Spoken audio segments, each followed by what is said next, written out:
Welcome to the Mind of Business Success podcast. I'm your host, Alicia Cramer. Our guest today is Theresa Lambert. We are going to talk about strategy and business growth and all of that good stuff that is so essential to creating a truly successful, thriving business. Welcome to the show, Theresa. Oh, Alicia, thank you so much for having me. I'm so excited to be here and have this conversation with you. It's going to be a juicy one. We share a lot of similar feelings and values. So I know that this is going to be one of those types of conversations where we're probably both just, a lot of head nodding. So before we start to really get into the conversation at a deeper level, I want you to just take a moment and share with our listeners what it is that you do in your business so they get a feel for who you are and what you specialize in. Absolutely. Well, I'm an online business strategy coach, mainly for coaches, but also service-based entrepreneurs. And in short, I make business easy so that your life gets to be more full. I really believe that strategy, doing business practices, setting yourself up for success doesn't have to be this hard, complicated, push things up the hill kind of thing. I believe it gets to be easy and simple so that showing up actually becomes inevitable, which is such a vital part of business. And that is really what I do through a lot of practical, tangible, and tactical teachings, coaching, and mentorship in a multitude of different ways. But yeah, that is really at the heart of it all, because I think that so many entrepreneurs and coaches I see having this passion for helping people, and they get into business and they get so overwhelmed so fast. And it just seems like everything's complicated and nothing's working. And so we have to work on implementing some simple strategies that actually allow you to see things happening, that allow you to gain the results. And the easier it feels to do that, the simpler it feels to do that. And this is, I think, where the mindset comes into this as well, the more likely we're going to do it. But we've got to be able to show up. We got to be able to do the thing. We got to be able to have the structure to scale. And if we don't have it in place, it's always going to be really difficult. And when it's difficult, you are far less likely to be able to make it. So true. I want to talk for just a real short amount of time on your background, because it is not uncommon to find business coaches and consultants and all of these self-proclaimed experts that can help people grow their businesses. But it's sort of challenging now to kind of weed through that and understand who actually has the business chops. Is it just a marketing message? Do they have the experience to back it up? You have the experience to back it up. So I really want to make sure that we touch on that at least just a little bit, so people who are listening aren't thinking to themselves as their eyes are rolling back in their head, oh, it's just another person who promises that they can help me grow my business. Oh my goodness. And yeah, obviously I've been like nodding and nodding and nodding, because for sure, like I see a lot of coaches out there, and plus you got to start somewhere. I understand, but I see a lot of coaches out there that call themselves business coaches, and there is no chance I would ever hire them. And they will learn and they will get there through their own experience. So I know everybody's on their own path, and a big part of entrepreneurship is trial and error and testing things out and testing strategies out. But my background is actually in the hotel industry. So prior to jumping into my business, both feet in, I was a hotel GM. I was leading a luxury boutique hotel in beautiful Whistler, BC, stunning property. And over the 6 years that I was leading that organization, I actually built up the business. We doubled the workforce. We became an award-winning product. And I took the business from 7 to 8 figures and actually made it a profitable business model. And we did that through really looking at, what the strengths were of the business, the location of the business. People and culture is a huge thing of what I do. And that ultimately led me down to the passion of coaching as well. But it was my own experience of burnout actually that caused me to sign up for a coaching certification, a health coaching certification. I had no intention to become a coach at that point in time. But this is where my business background actually comes from. So I have lived experience. I was used to signing hundreds of thousands of dollars worth of like checks and payroll that's in the millions, and like being responsible for, 160 plus employees, and having tough conversations, making tough decisions, learning to lead not just myself, but a team through, some shitstorms that come when you're in business. Not everything, you can make business practices as simple as they can be. That doesn't always mean that the showing up side is easy, or that keeping a positive mindset is easy. So that is really where my experience came from. And it's been invaluable for me to have that experience.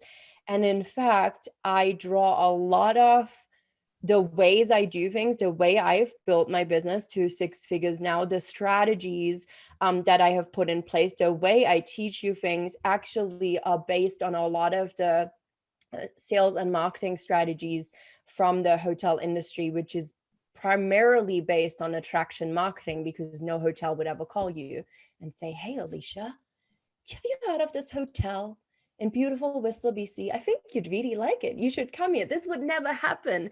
So we don't make phone calls to individuals. Do we make phone calls to businesses? Yes, we do. It's a whole other story. But we build business models that are based on experience, based on attraction, based on really providing a quality product. And that to me are pillars of attraction marketing that you can't change. And that is like proven, tangible business practices. Like, I didn't just make this up, So that is my background. And, for a long time, I didn't want to be doing business coaching because I saw so many coaches out there calling themselves business coaches for coaches specifically. And it really frustrated me. And I was like, I'm not going to be a coach for coaches ever. And here we are. And here we are. Found my calling. Had some mindset work to do on that one. I have found that the thing that we sometimes most need to do is the thing that we also are most resistant to.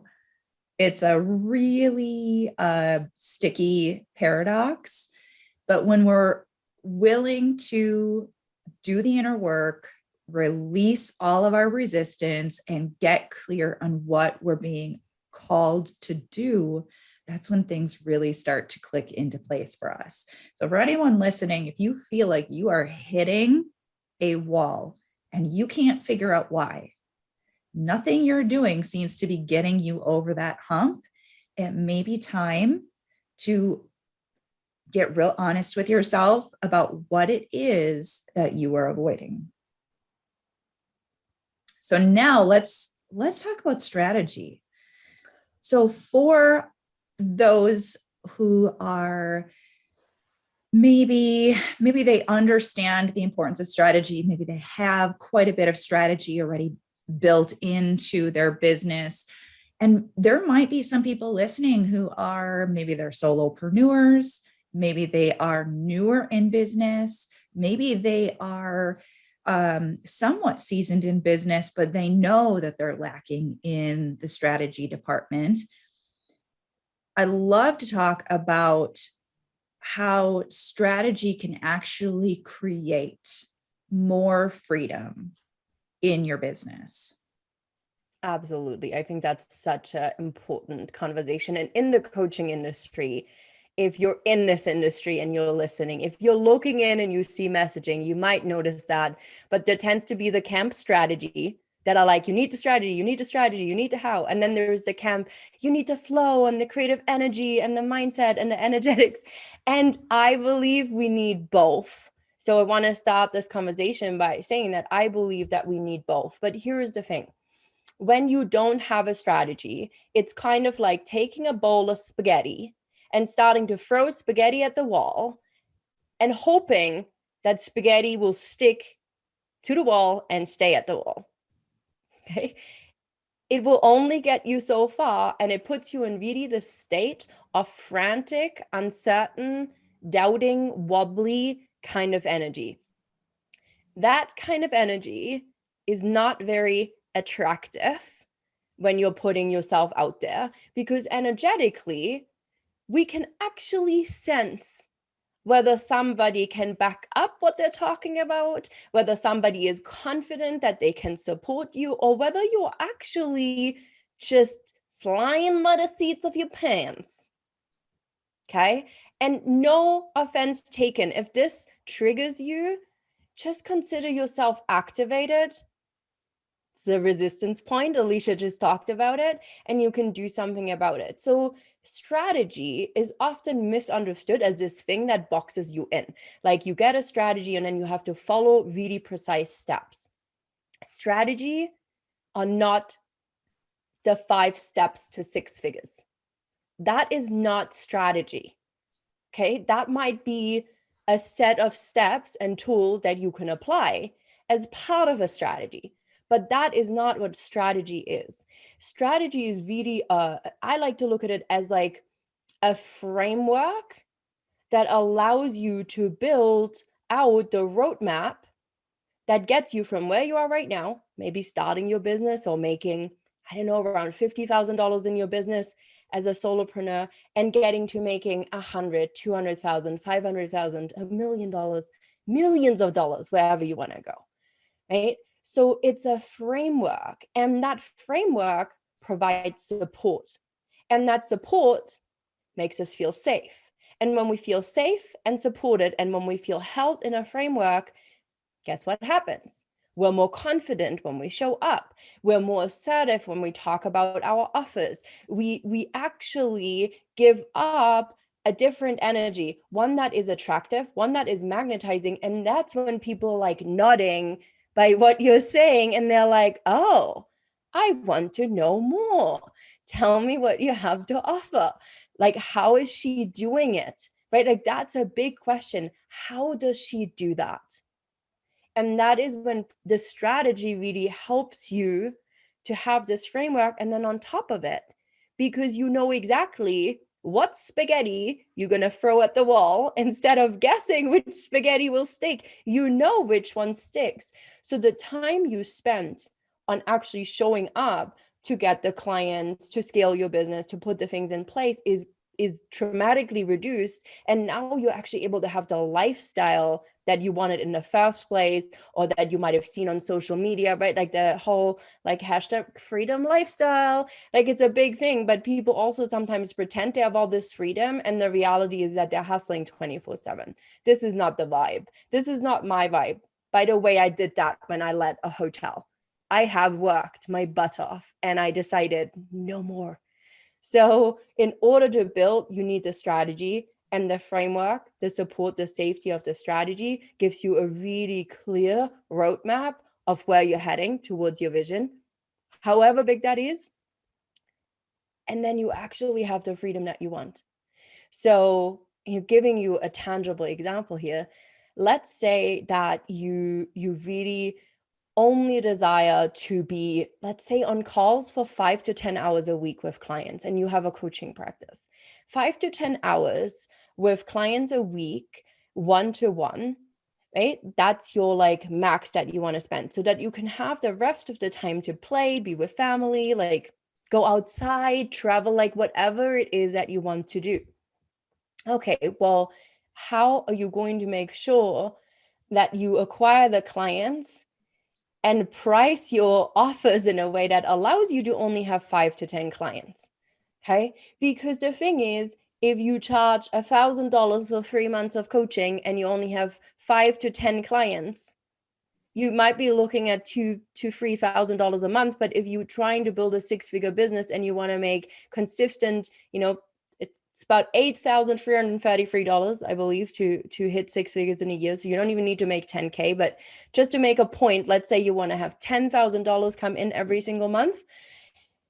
Well, then your model doesn't work. And if you don't have a strategy that you can scale, where you spend less time on calls with people and have products that allow you to actually have more people in them without you doing more work to get them to be there or more work to show up for it, then that's just not possible. So what you end up doing is, if you have the wrong strategy, and in this case, it's offers and pricing as like picking one nugget, then what ends up happening is you set yourself up with a business model that requires you to be on calls with people all the time.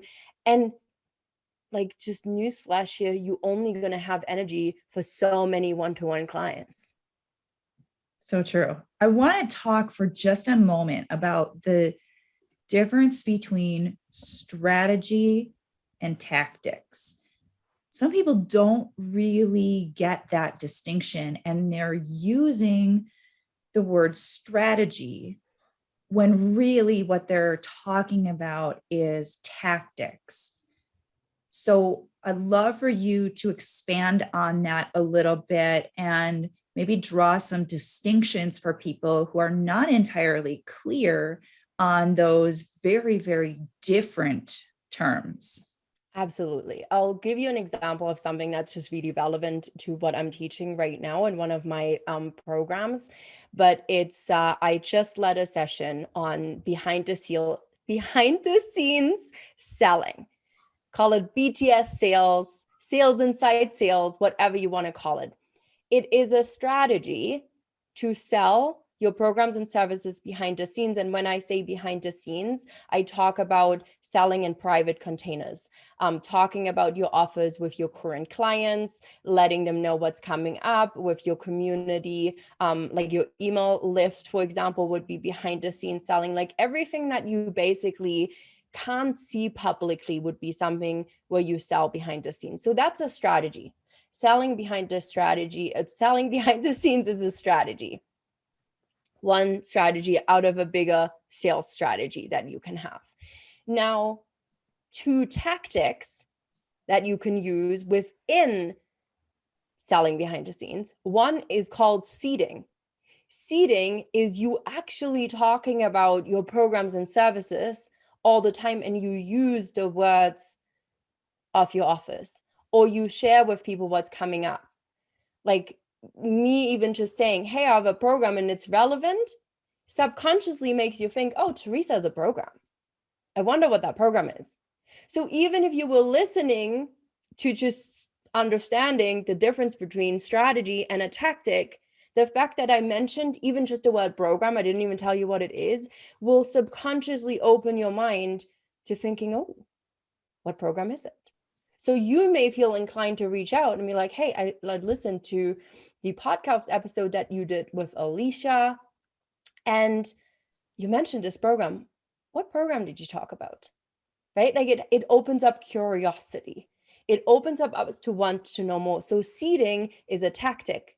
This is you sharing a story and then mentioning your program throughout the story. This is you repetitively using a word. One of the words I use all the time is strategic. And guess what? There'll be an offer coming up that's called strategic. And by the time I officially launch it, I probably will have said the word 1,000 times. But what happens is you associate the word strategic with my brand. Okay, this is a tactic called seeding. And seeding works really well used behind the scenes. It also works really well if you're using it as a sales strategy in general, but behind the scenes, it's really potent. And it doesn't feel salesy. So that's a tactic. Another tactic would be following up. Okay, following up is another tactic within a sales strategy. Generally, you only follow up with people that you've already been in touch with about something. That's following up with previous clients, following up with people that you've spoken with, following up with people that you've sent a DM to in your, on your Instagram or Facebook or wherever you hang out these days. And so those are tactics. So tactics are very specific steps that you can take, like almost like, okay, here's a tactic, you go do it. A strategy is more, here's a strategy, and then there's all these different tactics. And this is why we all build our businesses in different ways, because within a strategy, there'll be tactics that speak to you, and there'll be tactics that feel really yicky and icky, right? Like I don't like direct messaging to people. I that's something I just don't do. So I really base everything on like attraction marketing strategy, right? Instead of that direct sales approach strategy, okay? And there's a million ways of direct selling. Networking is actually considered more of a direct sales approach, but interestingly enough, I love networking.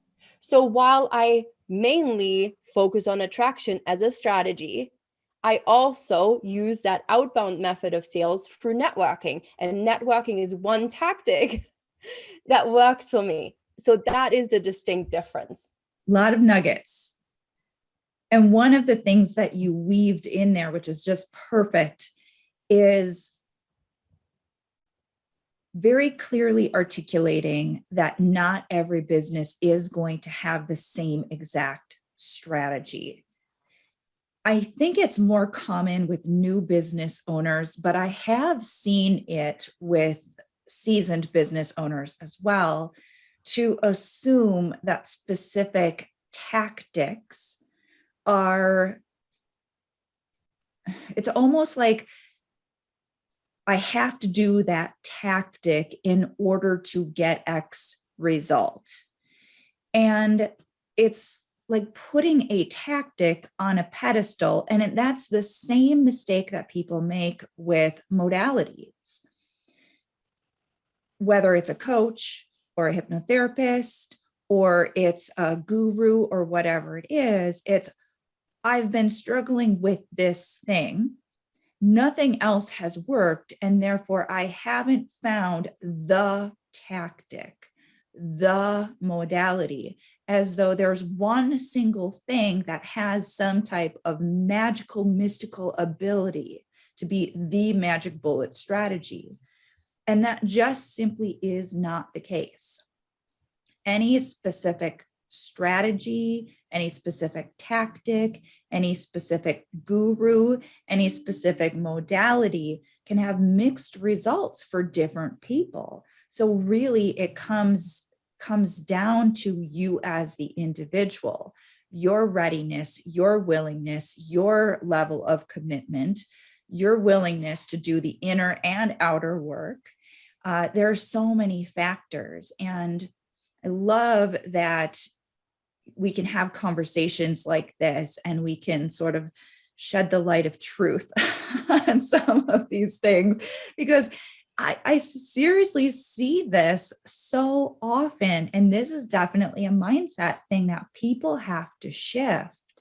It's like, once you click into the right mindset, you're going to line up with the right tactics, the right strategy that is going to help you to achieve that next level goal. Yeah, 100%. And I what I would say here too is, and I think this is something that I've learned when I was building a business in a way that didn't feel good for me, was that what I always put out in the front is like, start with your vision and base your vision around how you ultimately want to feel in your life, how you want to, how you see yourself going through day after day after day. Like really think about like what you really want beyond business. What do you want it to look like? What lights you up? And then we can reverse engineer our business strategies from there. And that's it's actually something that I'm taking people through when I work with them, because that is how we start to really see that some strategies and tactics work for us and some don't. And personally, I fell into that trap in 2020, and I was following all the guru's steps. And it's almost like I had disconnected from my innate strength. Actually, one of my top strengths is strategic. That's in my like top 5 strengths. If you've ever done like the Gallup strength test, I love things like that. It just teaches you so much. But I fell into this. I have to do these steps exactly like this, and if I don't do them right, then it's not going to work. And I was obsessively doing these steps, sending like 100 messages out a week to my network, like direct messages with these pre-written scripts, and it felt so wrong. And guess what? It wasn't working. And I ended up feeling so broken. I was like, here I am. I've built an 8-figure business. I've had all the success. I walked away from a career, and I'm still sought after in that industry, with people reaching out to see if I'm not just looking for an opportunity. And I'm like, no, I'm not looking. But here I was, and I just was like, I have all this business experience, and I feel like a complete imposter because I'm following these bloody steps and they are not working because they weren't tapping into my strengths. They weren't aligned with how I like to do business. They weren't focusing on what I'm innately good at and how I want to feel when I show up in my business. And consequently, they didn't work. So there's really as many tactics and strategies as there is business owners on this planet. And the secret sauce is figuring out exactly what works for you, what tactics you are feeling naturally drawn to, and then sticking with them and refining them and refining them and refining them. From that point on, it's just do it, refine it, like rinse, repeat, rinse, repeat, rinse, repeat, rinse, repeat. Like literally, that is the way to growth. Like there isn't going to be the secret new 5 steps. So I have to ask then, what was the catalyst for you to break out of that? Well, it got to a point where I was like, if I can't figure out how to make this work, I have to quit and figure out how to go back working for somebody. And I really didn't want to do that. But financially, like I had started to use up all of my, basically I'd started using up all of my savings I've had. I invested mad amounts of money in the gurus to help me. And ultimately, I found some new coaches, and I still get their guidance now. And we stripped everything away from my business. We literally were like, what are all the things that feel like a should? And I started stripping away and stripping away and stripping away, and all the thousands and thousands of dollars I had spent in tactics and programs and funnels and things all went down the toilet. And I rebuilt. And that's really when I started to realize that there is a different way of doing this.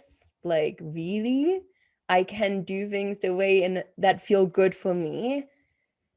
And how would I do that? And that's when I really started to tap into my magic of, okay, well, let's get strategic then. Let's figure out how I can use what's in here and in here and all this years and years of experience and figure out how that translates into an online business.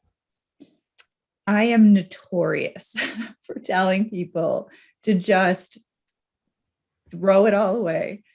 When I am having a conversation with a colleague who is clearly stuck, clearly bumping up against just all this mental crap, and it sounds so strange to hear it coming from a coach, right? But literally just go back to basics. You've got to get clear on who you are. And I've said it before on this podcast, but I've said it to clients for so many years. Take what feels right from the trainings, the courses, the gurus, what feels in alignment with you, and make that a part of your approach. Just because 90% of something that you learn from a coach or a program resonates with you, if 10% feels really out of alignment, you take the 90%, you integrate that in the way that's right for you, and you don't try to make the 10% fit. Nobody is 100% right about everything. And what, even if that 10% is right for someone else, if it's not right for you, you talked a little bit about energy and vibration, right? When we are energetically out of alignment with what we're doing, our results will reflect that. And no amount of just simply doing the actions, going through the motions, you can't out hustle stuff that is wrong for you. You will burn out. You will go down in flames. You will become so disenchanted with your business, with your life, that it becomes toxic and destructive. And we've just got to stop giving everyone else so much more power in our lives. You know, oh, the doctor with the white coat knows my body better than I do. You know, because that coach supposedly is making millions of dollars, I need to follow every little thing they say, even if I feel completely out of integrity with myself. And I just want to give people permission to knock it the fuck off. Just stop. Yes. Oh my God, so much yes to what you just said. It's that self-empowering belief, right? And I think like that is a really big piece that I have been working on, is self-trust. Yeah. You know, I always thought I trusted myself. Turns out I had a lot of work to do on finding that trust within myself. Trust that the way I show up is the way I'm meant to show up. Like trust that when it feels good and aligned, use that word alignment, that is the right thing. And yeah, that was a huge part of it, right? So if everything's aligned, like it's like aligned business strategy, ultimately. That's what I like to call it. It changes everything. But also what I love about what you said too is that we got to understand that the reason why we're in business for ourselves isn't just because we wanted to have a successful business. It's because we wanted what we saw was possible if we could do it. The time, the ability to set your own hours, the ability to work from anywhere if that's how you set up your business. You know, having the impact, speaking on stages, being on podcasts, sharing your message. It's so beyond just I have a business or I want a business. And again, like we got to just start to understand that we are the ones with the power, like we're the writers with the pen. What story do you want to write? And trust yourself that there's only one person that knows how to write that story, and that is you. I love that. All right, Theresa, how can our listeners connect with you? So best place I'm going to send you to is my Instagram at Theresa Lambert Coaching. I hang on Instagram all the time. It's really a space for community for me. I share a ton of value. I don't just talk strategy. I also share about mindset, and you get to come into my world. You can hang out there with me. You can send me a DM. Like I just love really making it a fun community space.